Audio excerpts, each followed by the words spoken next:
This time on Kustom Works, I'm back!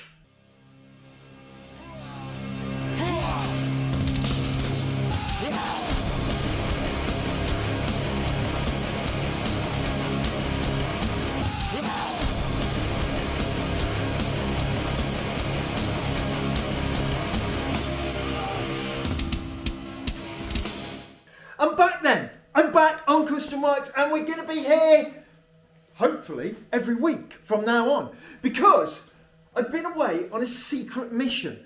Now, that mission is secret, but over probably the next, I know in about 8 weeks, I should imagine, everyone will realise where I've been. Anyway, it's time to get onto the 60s truck and really make, you know what I mean, push from that sort of halfway point right to the end. Get this thing done. But it's a really, really complicated thing. This thing is just so complex. The way the bike comes on and off the back, it's got the air ride, just a lot of complications. Full one-off body as well, you know, don't forget, you know, we've made all that in-house here. So, in this episode, we're looking at some, I wish it was all, but it's not. But we're definitely looking at some of those problems. Let's get to the workshop. The last episode that was actually on quite a while ago, I was doing that rear light, and this is the rear light now. I've done a little bit more. I've got it almost into shape, and it's really smooth, and the form is almost there. I'll show you in a second on the back of the truck, but it is looking really good. Things I'm doing at the moment, I'm bonding in, and yes, this looks like I've glued in a piece of wood, but it's not just any wood, it's oak. Now, oak doesn't rot, you know, they used to make ships out of it and stuff, and it lasts for ages, but what it is really good for, bond a lump of oak in, then when I come to fix the plexiglass onto here, you know, I've got something good to screw into and good to hold that whole thing. Back of this looks a bit of a mess, but it doesn't matter. This will all just be blacked. A lot of this that's cracked and stuff, that was just a former for the fiberglass this is made of, and it is really, really tough. Also, another thing I've done is always remember when you're going to have to put a lens within a housing like this, you're going to have to have a rebate that it sits back to, or else you'll screw it there and it'll just fall in the middle. It'll take like the easiest line between the 2 points. So for that, I've used a piece of like UPVC cloaking, sort of stuff you'd have around windows, and I've used Mitafix to stick that on, and that has given me quite a nice, you know, solid rebate. That's how it's looking at the minute. Let's have a look how it looks on the car. This is the aperture then that we've made this housing for, and it, you know, basically, and it's the same as this, but just a bit bigger, and this has got a bit more style to it, and we'll be able to chrome this. In fact, not just chrome, gold plate it. So this is going to look really cool. So let's see how it fits.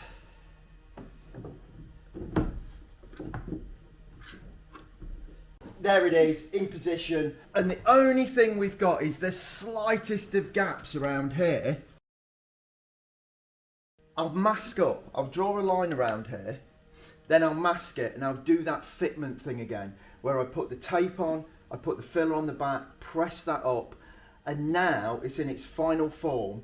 It will be an absolute perfect fit to the body shape that we've got here. So let's get this marked out, get that tape on, get the Bondo on the back, push this into position, get that final fit.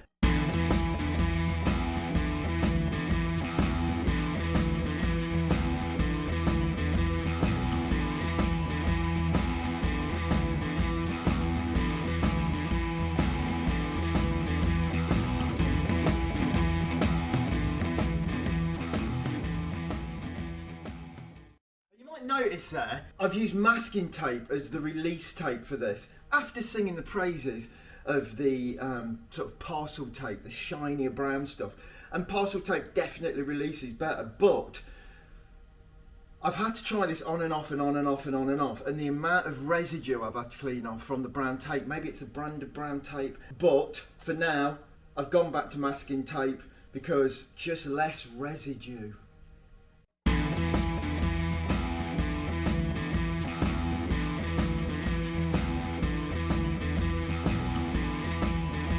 Line through the tape, so I'm going to apply some filler. then put this on, take it in place, and then in a bit we'll pop it off and we'll have that perfect fit.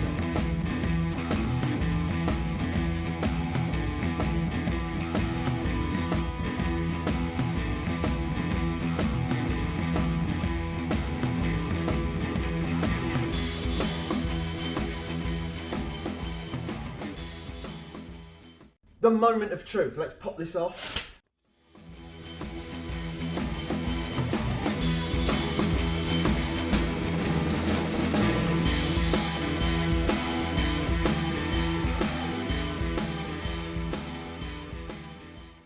This is all now exactly that shape. It will fit together perfectly. So if we offer that back up, yeah, you can see this filler fits to there absolutely perfect. Obviously this isn't the line we want, but when we re-sand this edge, we will be left with that perfect fit.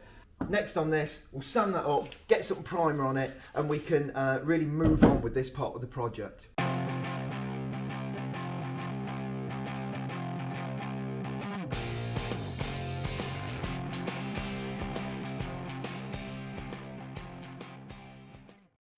Everything on this now, it's looking really good. Obviously there'll be, you know, there's always with anything bodywork, there's a little bit more primer, a little bit more filler, a little bit more, you know, then even once it's done there's the clear coat and we'll flat and polish that. But anyway, it's as good as it needs to be at this point. And it fits perfectly. Like, there is no gap at all. So what I'm going to do, I'm going to screw it to the car between now and it getting primed. I don't want to leave it laying around, so I was going to stand on it or, you know, anything like that. We've spent a long time on this project just showing how to get bits of trim to fit, and I know the past few weeks seems to have been all about that, but it's so important. Imagine being able to make a Buick side trim for a Merc, a 49 Merc, something like that. The ability to actually make trim can really make a project stand out. Anyway, let's move on to something else. All along in this project, well, of course it was, we're going to have a fuel flap where you can put fuel in. I'm sure I don't need to explain that bit, but anyway, it was going to have fuel flap. And I always thought it would be here somewhere, and I had this fuel flap, which is a piece of pressed steel, which I butchered out of the BMW that we had the engine for, which is in what's under that sort of dust sheet over there, which is for, and coming soon to Kustom Works, the Mercedes project. And I hacked this out and thought, well, that's nice and flush, and I thought it would go here. But you know what, thinking about it, if it goes here, it would have to have a little flare up to actually make it fit once that was in. So then I was looking at other places. Let's have a look at those other places. I also thought it might look good just here. You know, it would be accessible and everything. But the problem is that literally a few inches behind this is it's the front seat. So, you know, you'd never have anywhere, you wouldn't be able to get the spout in enough. Similarly here, I thought we could have it. Same problems with the other side. Just here, yes, but there's the curve. There's a lot of curves in this car, you see. So there's a problem there. And as with all of these pickup trucks, just here is a huge piece of steel. There's a lot of metalwork there. 2x2 box section that runs right the way around, forming almost like a roll bar. And that would be in the way of that. So, this is great. But this idea isn't going to work. So, what am I going to do? So, back to this side, and yeah, we've not got the flap anymore. But what I'm going to do is make a fuel filler that comes out on some sort of a... So, what am I thinking here? I am thinking like a tube that comes out with a filler, because the filler to the tank is just down here, sort of in there somewhere. So I'm thinking it's going to come out and have a filler to it. I was thinking maybe having it come out here to mirror the handle that releases the motorbike. We'll have the bike on in the next few days, so I could maybe mock something up there so you fill it there. Basically, I don't know. Just because you've had your mind set on something and that's how it's going to be, doesn't mean that when you actually come to do it, you have to actually go along with it. So this, a lesson learned, the flap's not going to fly, so I'm going to have to find another way around it. The bike is back on the back of the 60s truck, and we've been lifting it on and off today, but of course we've added a lot of bodywork since this was just like a bare chassis with the mechanism on it. And there's a lot of trouble. There genuinely is a lot of problems. So first, let's have a look at the back and see how that is. So this, that we've already cut quite a bit out. Yeah, that don't show. Catches on the ramp, and then even when the ramp's down a little bit, it catches on the wheel. We've already started trimming that out. Yeah, it's pretty bad. That's not the only problem. That's just like the problem at the end of the whole procedure. So even when this is out, we've other problems. So let's check them out. So the bike's moving out now, and we get to a point.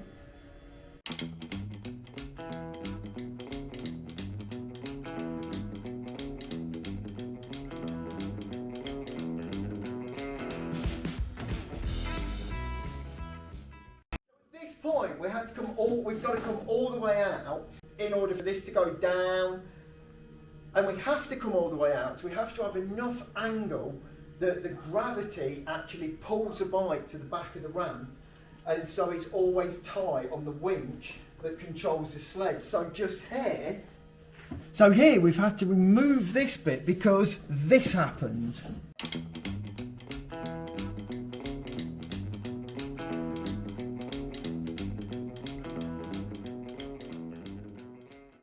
So we're filming this like we've already cut the bits out, and we thought it did actually come off. It doesn't come off.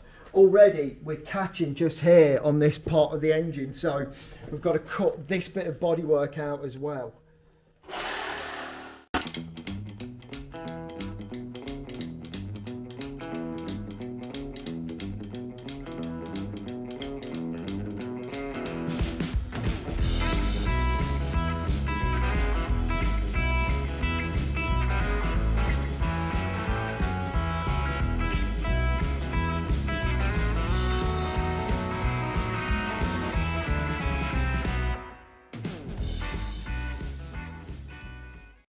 Got that low, gravity should just pull the bike down and onto the floor.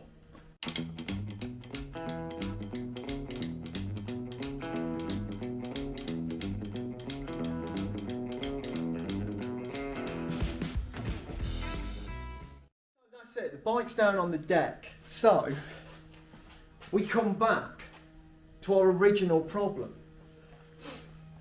which is this bit is a little bit too long, and our wheel has to come into this bit, but we need to remove this, else we can't shut the door. As I said, like at the beginning of this piece, it's absolutely mind-bogglingly technical. So what we're going to have to do is stop this here, and this wheel underneath will stop before it gets to the end. We can cut this end off, then we can make the door shut. And we're going to do that on both sides. So what we're going to do now, I'm going to take the bike off, I'm going to plasma these sort of down to nothing, up through there, and then hopefully this door will shut. The fact that we've cut two massive holes in the side of the moulded bed, I'm not sure what's going to happen there. At the moment, it's just two big holes, so yeah. But anyway, I'm sure it's all going to pan out and be fine, hopefully. I hope. It's not going to be fine, is it? It's not going to be fine. Let's get the plasma. You may remember as well, we had this release mechanism, so when you're on the bike you could pull this and the bike uncouples. Well, guess what? We've had to cut that off as well because that doesn't clear the bodywork, so we've got to make a new one of those. It's like an absolute nightmare.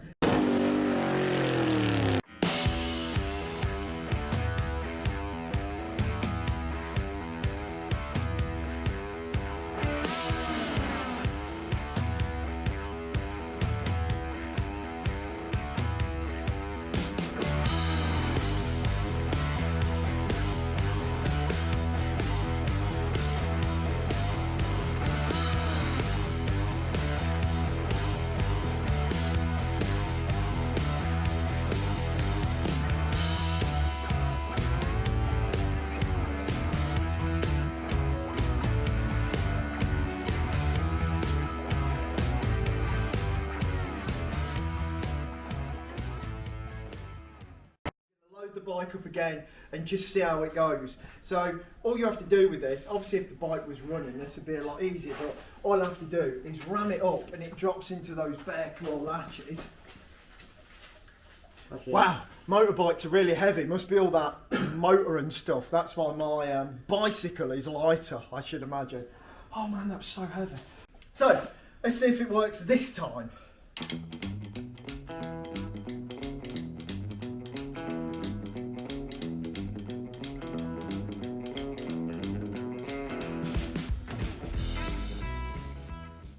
There's bits on this where, you know, it's got to like get to the end of its travel and then the next thing happens. So it has to pull up and then rise up. So we've got to cut even more out of this. As you can see here, we've cut a lot here, but we're going to have to cut a considerable amount more out just so it goes in. Obviously, we can't have holes everywhere. You know, so at some point we're going to have to make something that fills this in, whether it's attached to the rear door or it's another automatic flap that maybe opens out either side. I don't know, but this is way more cutting than I thought we were going to have to do. It's a bit of a nightmare. But I'm sure it will all turn out for the best in the end.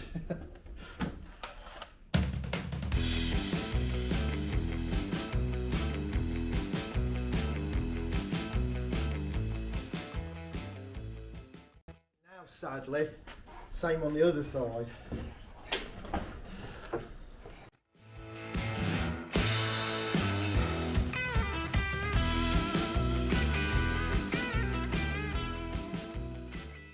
Trying to cut that bit out, there's actually a bodywork support under here. There's a big piece of steel that holds this incredibly thick, like overly thick. Like, why on earth would it ever need to be that thick fiberglass? That's holding that, so I can't actually cut any further on that. I might get a bit off the corner if we need it, but let's just see how it goes. So that is it. It's up and it's on. Does the rear door shut? And that's sort of been the problem right from the start. Oh yeah, there was that other problem of it not being. There's been a million problems. Anyway, let's see if the door shuts.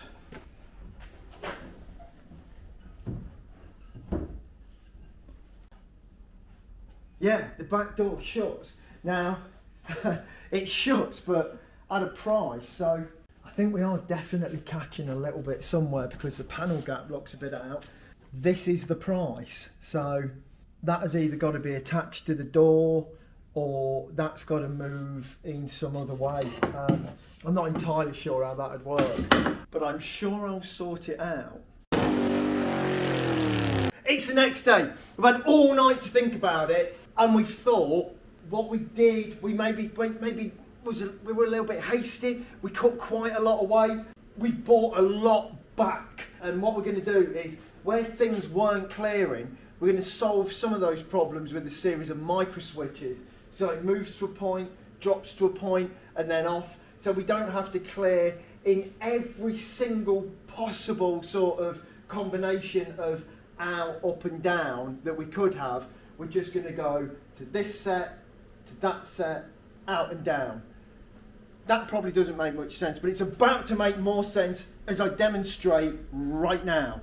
So here we go, this is moving out, and this part of the crankcase has been the problem because it goes into the swept side of the bed, and we thought that we're going to have to cut all of this out, but what we're going to do is we're actually going to move it to a point where this lines up with that. So let's just fast forward time now.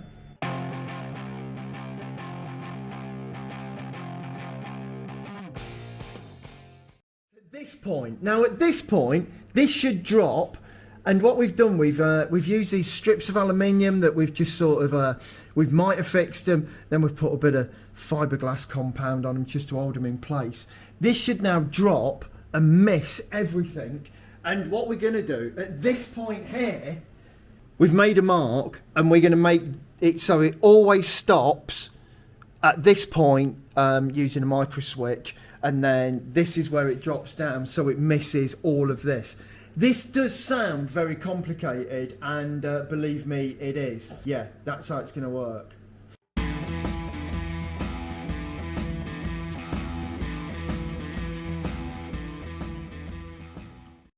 go, we're now down on the deck. So this bit being shorter here makes a difference for when we extend this flap, which is, it's part of the door. So when it was this long, when the door was open, the flap was actually interfering with the bike as it came back. So we've altered that. And we've also done all of this on the other side. So on this side, we've done the same thing. And now we know that all this misses. We've shortened this bit up. So when the other side of this bit is on the door, that won't stick out when the door's open as well. This sounds super complicated, but I guarantee it will all be clear. And when all this actually works, it'll be like, wow, that looks really simple, yeah. But it has been quite a, what would you say, like a head scratcher? I think a head scratcher to get this to work. Okay then, so this hatch door Continental kit that moves and lets the bike on and off. A lot of problems, but we're finally starting to get there. So I made these frames from aluminium, and then what I've done, I just put some aluminium behind there, just taped it into place, and using fiberglass compound, I've just gone over that. So now we have this, and we know this opens and closes into that shape. It swings correctly. Also, on the other side, done exactly the same thing. Edged it all up with the strip of aluminium just to get the two shapes. Then filled it with compound, and that also opens and closes nicely together. That was hard. That was genuinely hard. Yesterday I was looking at it and we were butchering so much that had already been made. I was thinking, oh my God, we're never going to get it right. But with a bit of perseverance and then, sort of forming a balance between the two solutions of yes, hack some bits away, and by using the micro switches, just so that this always hits each point as it moves to drop the bike off. But now we have, now we've got another problem. So, down both sides of this are these huge gaping gaps with these like rough cut sides and stuff. And yeah, I can trim these sides up, but we've still got this massive gap. So we need something to fill this. So I've been looking around the workshop and looking at some stuff that I've got, and I've come up with a solution. So then my solution is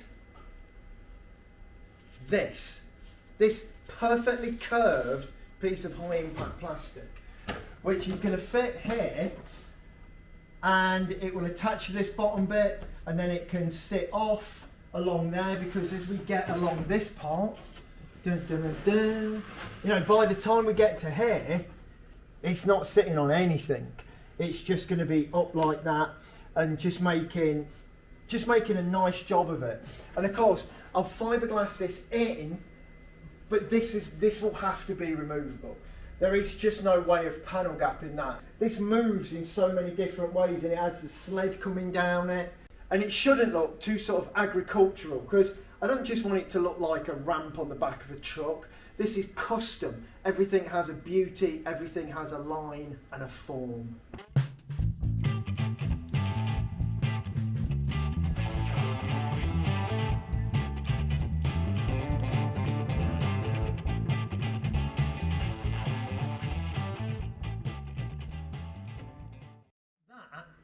Is going to fit up to there, and there'll be a panel gap there, and then this is going to clip on to hide this big hole, which I have now boarded down there. So when the bike comes off and this tips, you see nothing but nice stuff. It's all boxed in now.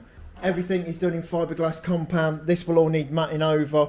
We've got these little ears sticking up. These are going to be tapered down into sort of bullets. It's coming together. It is coming together. But at the minute, it's the end of the day. I've pretty much had enough. Which for me, on car building, enough is quite a lot. But today, I've definitely had enough. So, that's it. Job done. Okay then, so that's pretty much all we've got time for this week. There'll be another episode next week, and next week we're going to be looking at the Meat Wagon that is so close to being finished now. Literally, it's like a few days off being delivered. It's going to be featured in a magazine, going to have a photo shoot and everything, and it really brings to a close what's been an amazing project. If you're watching for the first time, you can watch back on previous episodes to see that amazing build. We'll be back next week. Click, subscribe, bell end icon, all of that. And don't forget, you can also share this video. And until next time, until next week, should I say, I thank you very much and good night!